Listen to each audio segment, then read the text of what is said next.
Thank you for joining us for K2 Family Fit Night. I want to take a moment now to share the CMS Fit Night webpage with you, which can be found by going to the bit.ly on your screen. bit.ly/capital FIT lowercase night NIGHT. On this page, we have a frequently asked questions document with questions you might have after joining us tonight. In the FAQ document, there are links to resources that were shared in the presentation. If you have an additional question that is not listed on the FAQ, please submit your question to the K2 Math and Literacy Specialist using this form. You will choose your child's grade, the content area, reading or math, and then enter your question. Please take a moment now to write down this bit.ly link where you can access the form to submit additional questions. Please note that the bit.ly link is case sensitive, so be sure to note which letters are capitalized. Once you have submitted a question, check back on the CMS Fit Night webpage, as we will be updating the FAQ with the additional questions shared with us via this Google form. Thank you again for joining us this evening for K2 Family Fit Night. Welcome to the Elementary Literacy Fit Night presentation. We are the K2 Literacy Specialists. I'm Jennifer. And I'm Alyssa. And we also have a third team member who's not able to be with us today, and her name is Barbara. Today we want to dive into one part of the K2 literacy block with you so that you can best support your child at home. CMS is in year 2 of implementing EL Education's K-5 language arts curriculum. In kindergarten through 2nd grade, one component of this curriculum is the Reading Foundational Skills block. This curriculum includes an approach to teaching the fundamentals of reading that is called structured phonics. You may be asking yourself, what is structured phonics?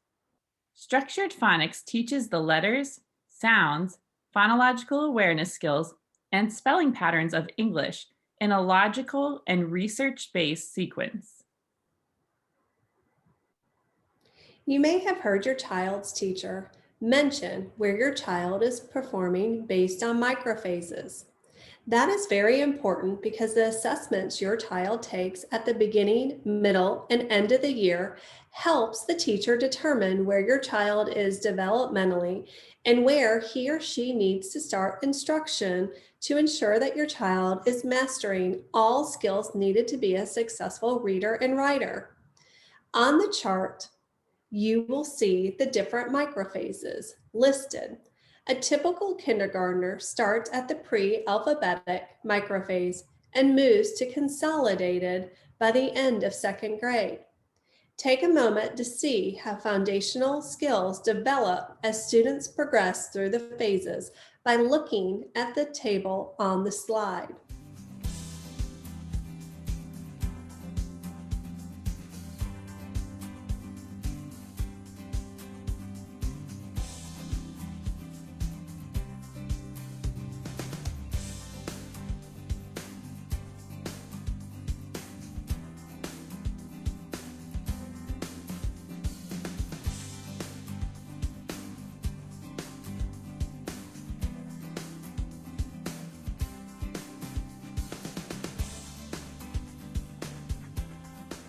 Instructional times may look a little different during remote learning, but in a normal school year, students are engaged in 15 to 20 minutes of instruction on grade level foundational skills standards. Then students transition to small group instruction and independent work time for the remaining part of the skills block. This means that students are engaged in small group and/or independent work based on their microphase. This year during remote learning, students are receiving their whole group instruction on Canvas, and their teacher is providing small group differentiated instruction, which may include meeting in a small group or individually with the teacher, or independent practice activities based on your child's microphase. So let's start by looking at the scope and sequence for kindergarten during the third and fourth quarter. Currently, we are in third quarter. This is the second half of the year. So we have transitioned to learning the sounds for diagraphs. Students start segmenting sounds in spoken words and then blending those to read and spell new words. The patterns students are working on are vowel, consonant, and consonant, vowel, consonant, with short vowel sounds in the middle. Towards the end of the year, students learn long vowel sounds and start to understand the difference between a short A and a long vowel A sound. Let's watch a quick video on the importance of being able to segment and blend words to read and write. Earlier, we learned that kindergartners are learning vowel consonant and consonant vowel words. Here is an example of a few of the words from the Cycle 14 list. Can you identify a word that follows the vowel consonant pattern on the screen under the example cycle word list?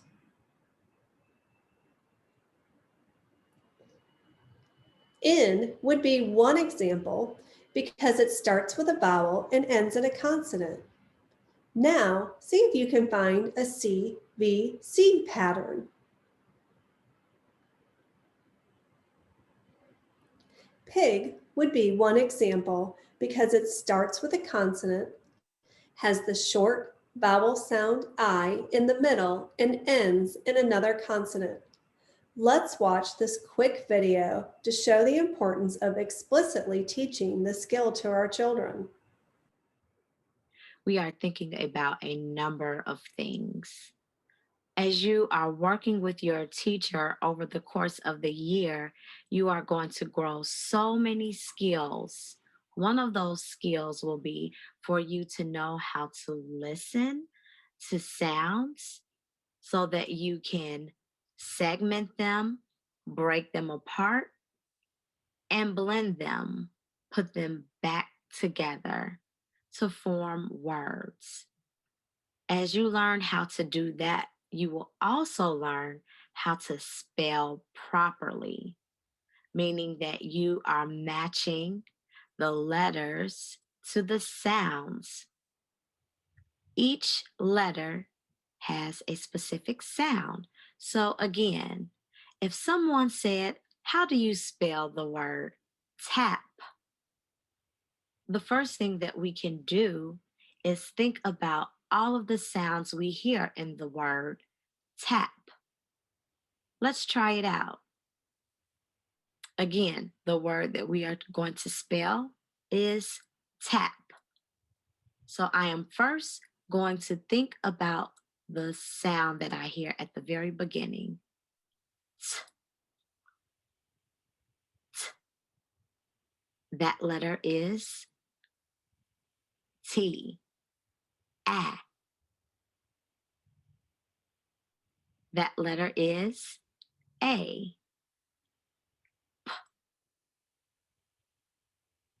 That letter is P.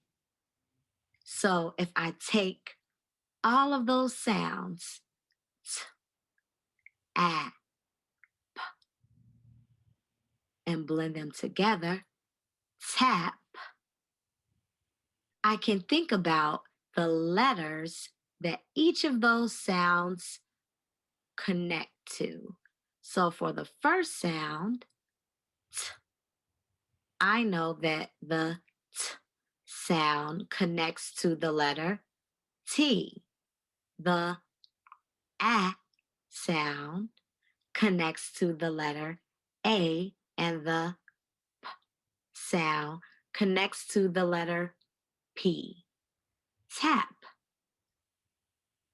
So again, when we are spelling to complement our reading, we are thinking about the sounds that we hear in words, the letters that match those sounds, and then that's going to help us to be able to spell.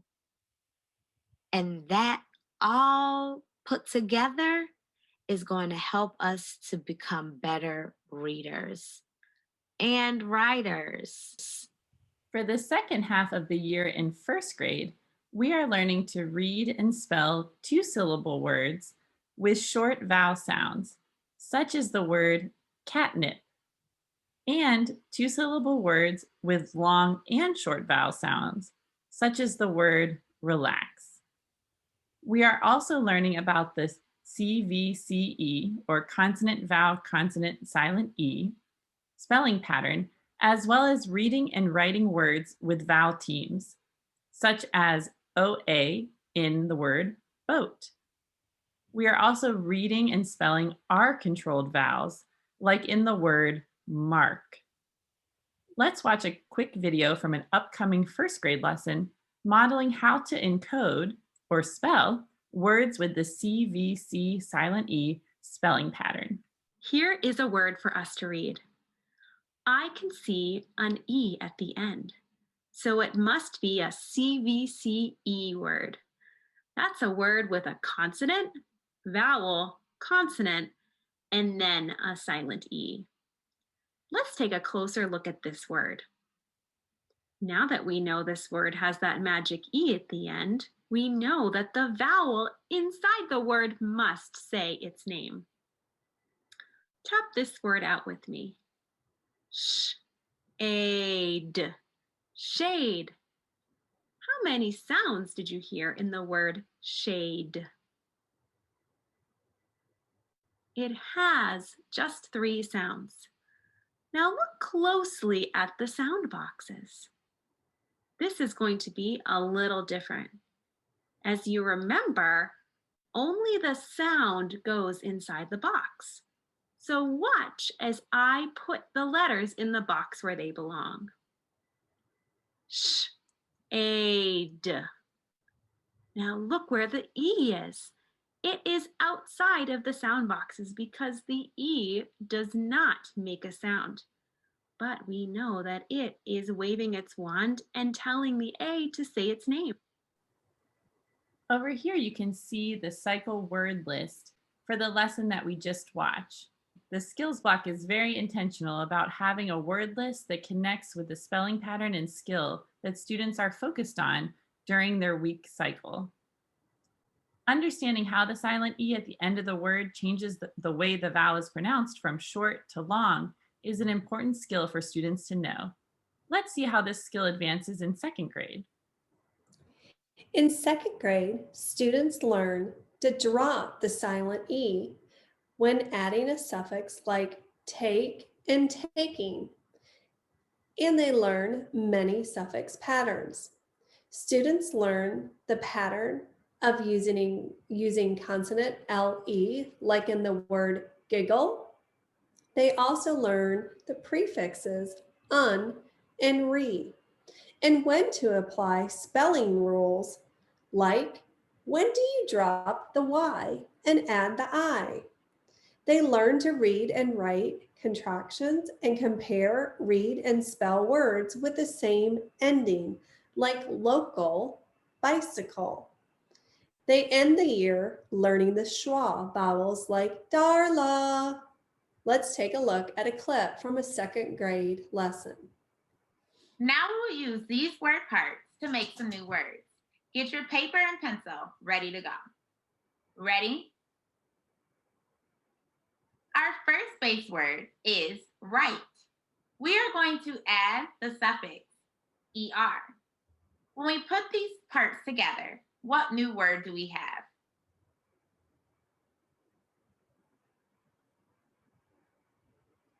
Writer. How did the base word change in writer?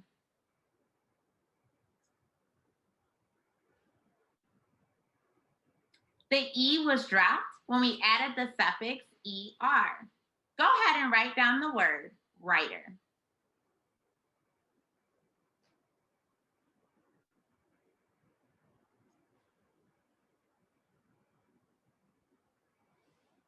Our next base word is change. We are going to add the suffix ED. When we put these parts together, what new word do we make?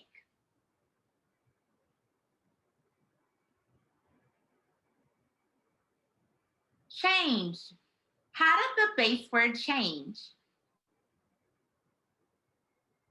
The E dropped again when we added the suffix ed. Go ahead and write the word change on your paper. So let's recap our learning. Students learn all of the word types and spelling patterns from kindergarten through second grade, and those patterns progress over time to be more complex. In kindergarten, we learned that students are practicing vowel consonant and consonant vowel consonant words.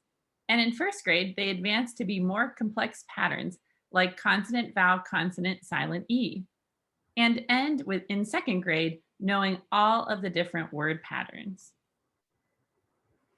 With that in mind, here are some at-home strategies for you to use with your child. Note that kindergarten addresses not only spelling and reading, but also phonological awareness. It is important that our kindergartners focus on naming, writing the letters and the sounds, being able to rhyme, and identify syllables in a word.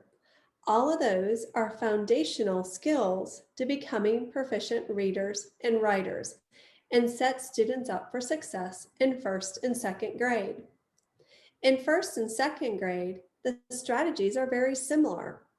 For example, using their weekly word card list, sort words by spelling patterns, create new words that follow the spelling pattern, build words with letter tiles, have students read and write their cycle words, and then use those in oral and written sentences. Note your child's decodable reader also follows the spelling patterns for the cycle they are currently working on and allows for them to apply their learning while reading a short story at home. In closing, we think this quote sums it up perfectly. If a child memorizes 10 words, the child can read only 10 words. But if the child learns the sounds of 10 letters, the child will be able to read 350 three-sound words, 4,320 four-sound words, and 21,650 five-sound words. That's by Dr. Martin Kozloff. Sounds are important, and teaching students how to hear the sounds and write the sounds will ensure they become successful readers and writers by the end of second grade. Let's end with a few resources you have access to so that you can work with your child at home on these important foundational skills. CMS offers a variety of resources to parents to be able to support student learning at home. One, accessing the CMS website linked here provides many resources at your fingertips for elementary students in not only literacy, but math, social studies, and science. For today's purposes, we also linked other resources mentioned during this video that we think you will find helpful in supporting your child and building foundational skills. Two, that's where you can find the family letters linked. These are for K2, and they provide an overview of what your child is learning during each cycle in the EL educational curriculum. Three, we have given you access so you can access the grade level cycle words that practice the word and pattern students are learning during each cycle. Ask your child's teacher if you are unaware of what cycle the teacher is working. 4, and the last resource that we have made available is the EL educational website. You will find more about the EL curriculum as well as many helpful resources. If you have any questions on the information we shared in this video, please take a moment to complete the survey on your screen now. bit.ly/Fit Night Questions. Thank you so much.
Hello and welcome to the kindergarten, first, and second grade Fit Night.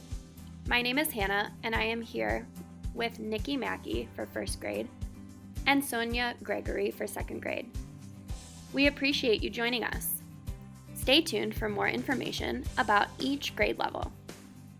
Hello again, my name is Hannah Woods and I support kindergarten math teaching and learning in CMS. This quarter, students in kindergarten are learning about addition and subtraction within 10, counting numbers to 20, and composing and decomposing numbers to 20. Today, I will be showing you some examples of student learning that your mathematician will be taking part of during quarter 3. So far this school year, kindergartners have been learning and working with numbers 0 to 10. During the upcoming topics 9 and 10, students will be working with numbers 11 through 20. These numbers are significantly important for student development. They need to develop a deep understanding because it leads to their conceptual knowledge of the base 10 system. In-depth exploration of place value with teen numbers is essential for our students to work with a real understanding of the numbers within our number system. When students meet 10, they meet a 2-digit number for the first time. They begin to become aware that there are no more numerals to learn. We just recycle them. This is their entry into the structural world of our tens-based number system. It is a considerable conceptual shift for children to move from a face value understanding that a numeral represents a number of units that can be counted. For example, 1, 2, 3, 4. To a place value understanding in which a numeral can represent a group that are in themselves made up of units. In this example, the 1 in the tens place is a group represented with ones, so 10 ones, and the 4 are just units, 1, 2, 3, 4. This is a complex idea. While counting amounts to 20, students begin to relate each part of a number word to a numeral, to the quantity to which it refers. 17, for instance, we know as a 1-digit and a 7-digit. As adults, we know the entire amount and we have had experience enough to understand the value of 17. Children can sometimes confuse 17 with 70 because adult enunciation is not always clear. When hearing 70, the 7 appears before the 0. 17, although sounds similar, has the 7 appear behind the 1. It is no wonder then that when students are first introduced to teen numbers, they may record 17 as 71, since it does sound like the 7 would be listed first. For kindergartners, it is important to provide them with many opportunities to understand the values of 11 through 19 in relation to the decade, or the 10. Not just seeing and hearing the word. The more opportunities the student has to build the value, the deeper the understanding will become. Students can use a variety of items to explore amounts and create a representation of a number. This is what we mean by in context. It is helpful for students to build, touch, create, and feel amounts, whether this be counting pretzels or animal crackers for a snack, or counting the shoes by the front door. Exploring amounts in context creates a learning experience anchored in reality. Children can use pattern blocks, connecting cubes, beads, coins, paper clips, counters, or other small objects.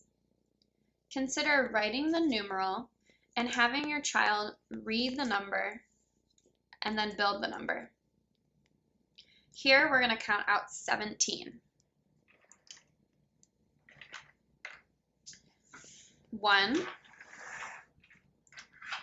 2, 3, 4, 5, 6, 7, 8, 9, 10, 11, 12, 13, 14, 15, 16, 17. For arrangements that don't include the correct quantity, help your child count and then add or subtract objects as needed.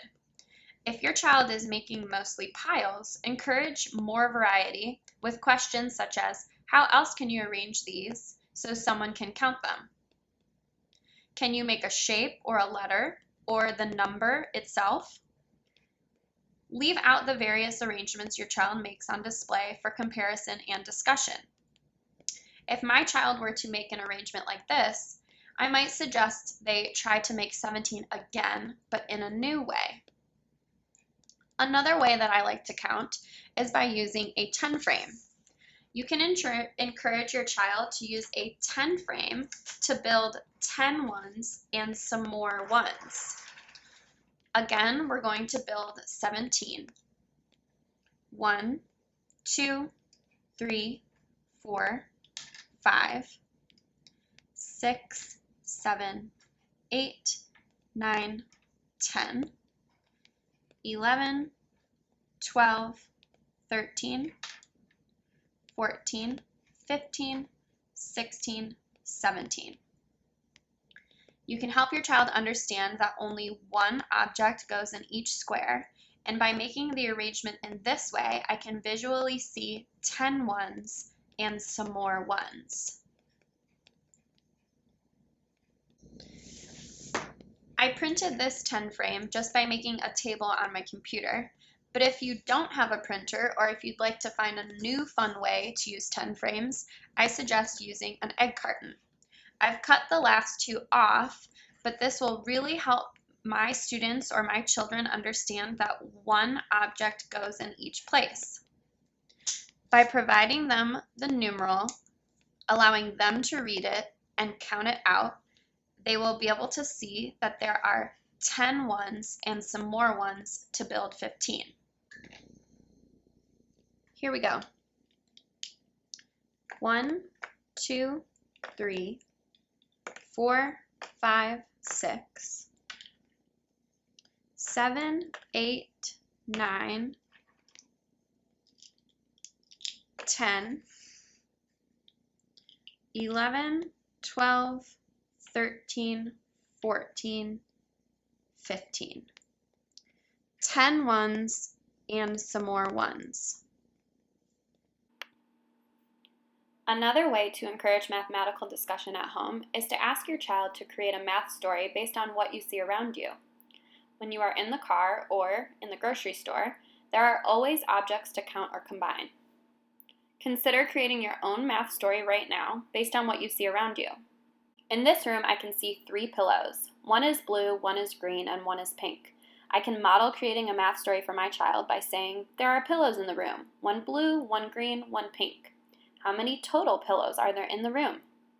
Another math story could be, there are 4 legs on the chair. The table also has 4 legs. How many legs are there altogether? Try creating your math story now.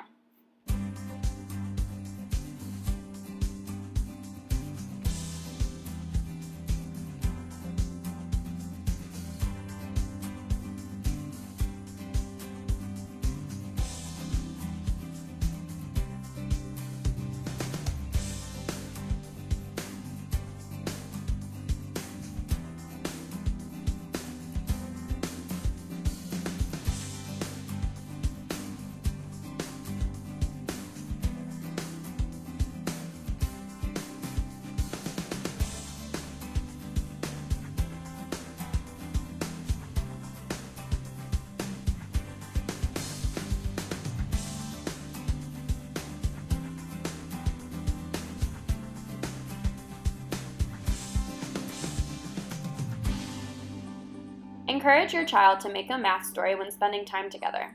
If the story is incorrect, ask questions to help them see that within mathematics there are precise answers. And when we don't know for sure, we can prove our answers by reasoning and counting.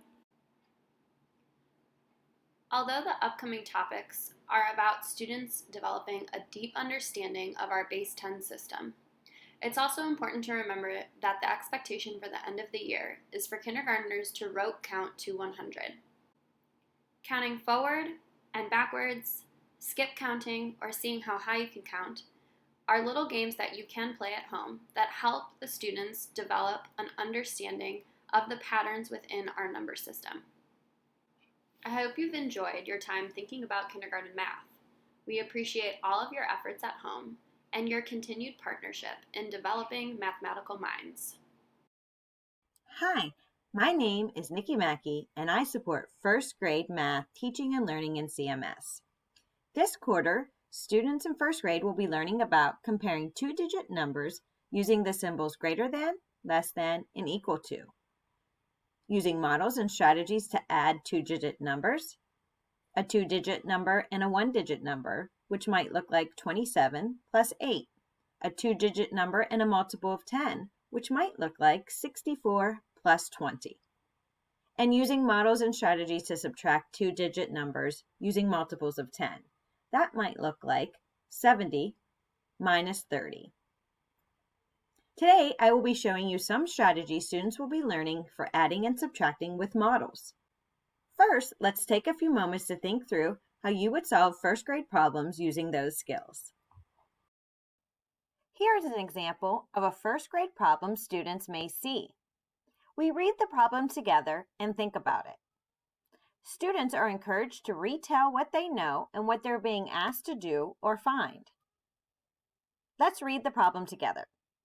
Mika has 28 balloons for her party. Her mom bought 8 more balloons.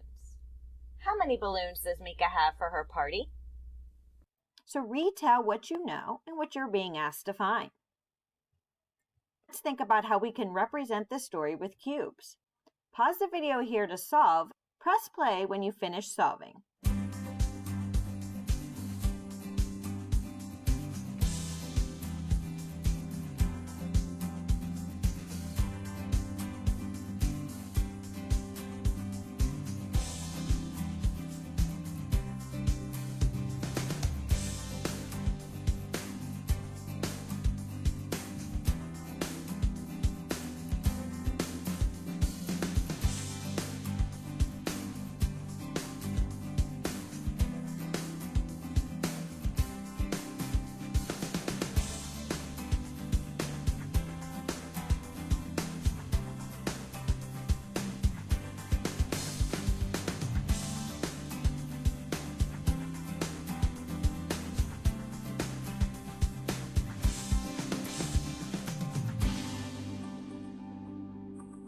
After we retell what we know and what we're trying to find out, we need to think of our plan. I like to use the part-whole model to help me organize my information. We know a part, 28 balloons, and another part, 8 more balloons. We do not know the whole. What would an equation look like for this problem? Our equation would be 28 plus 8 equals unknown. Let's look how we can represent this with cubes. So we need to think about what 28 looks like with cubes. So if I have 10 and 20, 2 trains of 10, that is 20, and 21, 22, 23, 24, 25, 26, 27, and 28. So there are Mika's 28 balloons for her party, and her mom bought her 8 more, so I need to add on 8 more cubes. So 1, 2, 3, 4, 5, 6, 7, 8. I noticed that the white cubes create a 10. So I'm going to create a 10 train with the 10 white cubes, so it's easier to count. I'm going to group my ones into a group of 10. So now I have 10, 20, 30, 31, 32, 33, 34, 35, 36. So Mika had 36 balloons for her party. So here's what it would look like with cubes, or what it would look like if I drew it. The straight lines represent the tens and the dots represent the ones. Notice there's a circle around 10 ones, so I can clearly see the 36. It's important for students to be able to take 10 ones and group them as a 10. Let's look at another example of a first grade problem students may see. We read the problem together and think about it. Students are encouraged to retell what they know and what they are being asked to do or find. Let's read the problem together. John puts 40 songs on his playlist. He takes 10 songs off. How many songs are still on the playlist? Retell what you know and what you're being asked to find. Think about how you can represent this story with cubes. Pause the video here to solve. Press play when you are finished solving.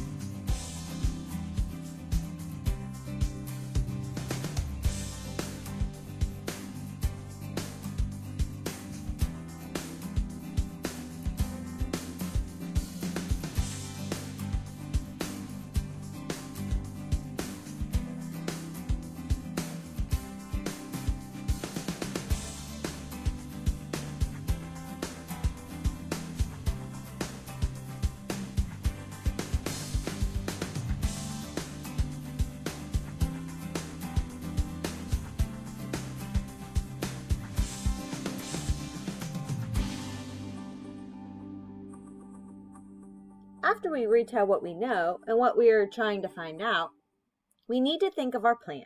Again, I like to use the part-whole model to organize the information. We know the whole here. John has 40 songs. We also know one part. He took 10 songs off. We do not know the other part. How many songs he has now. What would an equation look like for this problem? 40 minus 10 equals unknown. Let's look at how we can represent this with cubes. So let's think about what that looks like with cubes. If I know that John puts 40 songs on his playlist, I'm going to show that with cubes and 10 trains. So there are 10, 20, 30, and 40. And if he takes 10 songs off, I need to take 10 away. So I'm going to remove 10. And now I will see that there are 10, 20, 30 songs left on his playlist. So again, looking at the cubes, I had 40 cubes or 4 10 trains, and I took one 10 train away or 10 cubes away, and I was left with 30. And you can see how it is written with straight lines representing the 10 trains and taking the last one away and still being left with 30 or 3 10 trains. So John had 30 songs on his playlist. Welcome to second grade mathematics.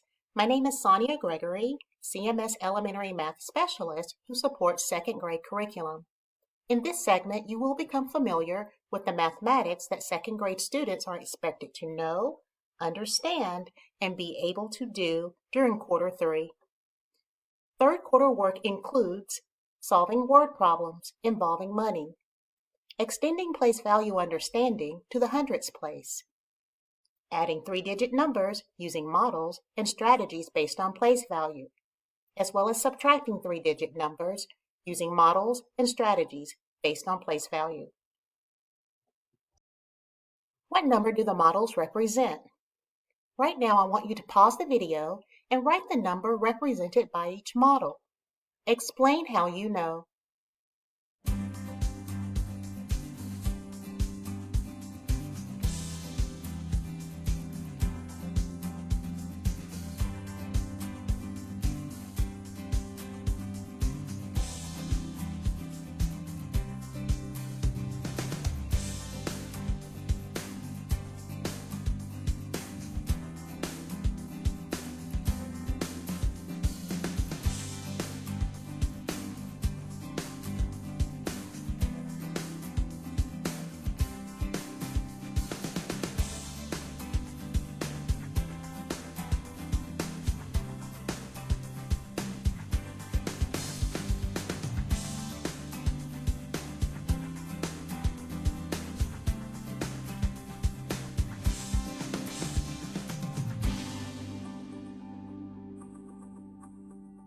Second graders are expected to demonstrate an understanding that numbers can be composed or put together, and decomposed or taken apart in various ways, just like the number 213 you see here on the screen.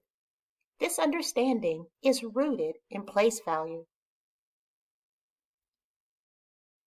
In second grade, students continue to apply their place value understanding from first grade, where they learned that a group of 10 ones is a unit called a 10. Students extend this base 10 understanding to hundreds as they are introduced to the idea that a bundle of 10 tens is a unit called 100. This is known as unitizing. When students unitize a group of 10 tens as a whole unit, or 100, they are able to count larger groups as if they were individual objects. This lays the groundwork for the structure of the base 10 system in future grades. Students group objects as they count, using math tools that can be grouped together, like connecting cubes, used in first grade. Second graders also use pre-grouped manipulatives or math tools like the base 10 blocks you see here on the screen. They use base 10 blocks once they understand the value of each block. A unit has a value of 1. A base 10 rod is composed of 10 individual units, or 10 ones, so a rod has a value of 10. A base 10 flat is composed of 10 rods, which is the same as 10 groups of 10, so a flat has a value of 100.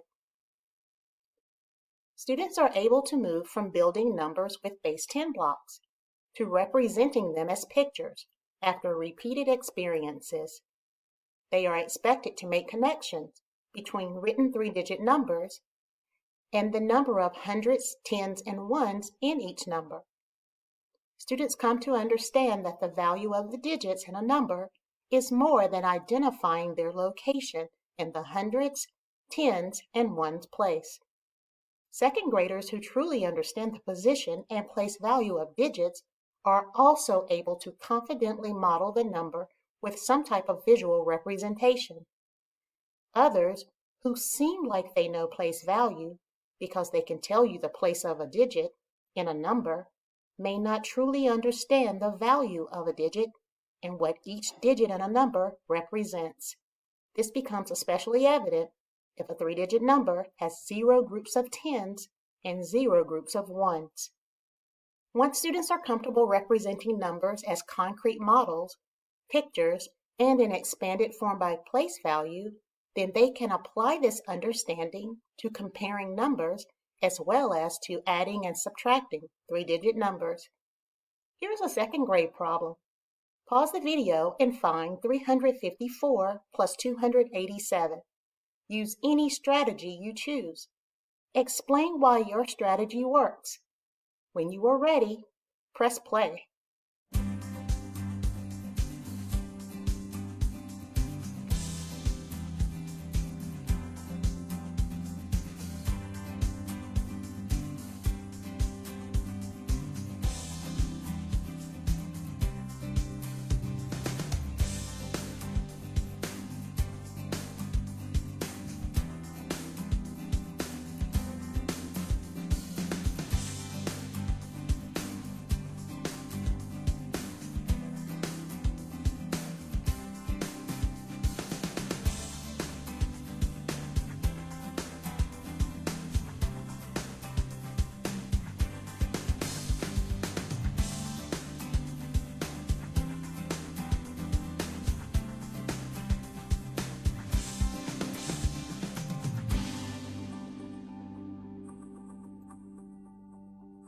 Here's an example of how a student solved the problem.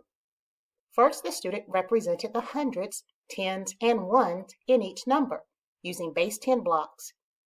Then the student added the ones to the ones, the tens to the tens, and the hundreds to the hundreds. Lastly, the student combined the partial sums to find the total. This example can be found in the North Carolina Standard Course of Study Unpacking Documents for Second Grade Mathematics. The standard aligned to this problem is NC2 MBT7. This state math standard expects students to add and subtract three-digit numbers using concrete models, drawings, strategies based on place value, properties of operations, or the relationship between addition and subtraction. This second grade math standard does not require students to use the standard algorithm to add or subtract. Pictured here is the standard algorithm for addition. It is the procedure that most of you, as well as myself, were taught in order to add and subtract numbers. When taught as numbers without meaning, it becomes just a series of steps. The standard algorithm is taught in fourth grade after students have had a few years to develop a conceptual understanding of place value so they can make meaningful connections to this abstract way of solving problems. Again, second graders are expected to use concrete objects, drawings, strategies based on place value, the relationship between addition and subtraction, or the properties of operations to add and subtract three-digit numbers. To learn more about K-5 mathematics instruction and resources in CMS, go to the CMS public website at www.cms.k12.nc.us. Click Departments, then click Curriculum and Instruction, Elementary Curriculum, and lastly, click Elementary Math. Scroll down and read about elementary mathematics in CMS and to peruse a slide deck which shows the scope and sequence of math topics per grade level. To find out what math content is addressed in each grade level topic, click the Homeschool Connection link underneath the slide deck. This will take you to a Google folder in Google Drive, which contains family letters from Envision Mathematics, our district elementary math curriculum. These letters provide a brief overview of what your child will learn in each topic. There is one PDF copy per grade level in English and in Spanish inside the folder. Additionally, your child's Canvas coursework includes information about the topic currently being taught. Contact information for each elementary math specialist is listed at the bottom of the page. Another great resource at your child's fingertips is Dreambox. This website is free for all K-5 students in CMS and provides your child opportunities to practice the skills they need through engaging games, lessons, and practice problems geared toward their grade level.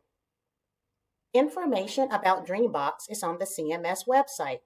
Just click Families, Student Portal, then scroll down to K-5 and click on the Dreambox icon. Contact your child's teacher for more information about Dreambox, as well as how to access Dreambox so your child can start taking advantage of this amazing resource. Thank you for joining us for K2 Family Fit Night. I want to take a moment now to share the CMS Fit Night webpage with you, which can be found by going to the bit.ly on your screen, bit.ly/capital FIT lowercase night, NIGHT. On this page, we have a frequently asked questions document with questions you might have after joining us tonight. In the FAQ document, there are links to resources that were shared in the presentation. If you have an additional question that is not listed on the FAQ, please submit your question to the K2 Math and Literacy Specialist using this form. You will choose your child's grade, the content area, reading or math, and then enter your question. Please take a moment now to write down this bit.ly link where you can access the form to submit additional questions. Please note that the bit.ly link is case sensitive, so be sure to note which letters are capitalized. Once you have submitted a question, check back on the CMS Fit Night webpage as we will be updating the FAQ with the additional questions shared with us via this Google form. Thank you again for joining us this evening for K2 Family Fit Night.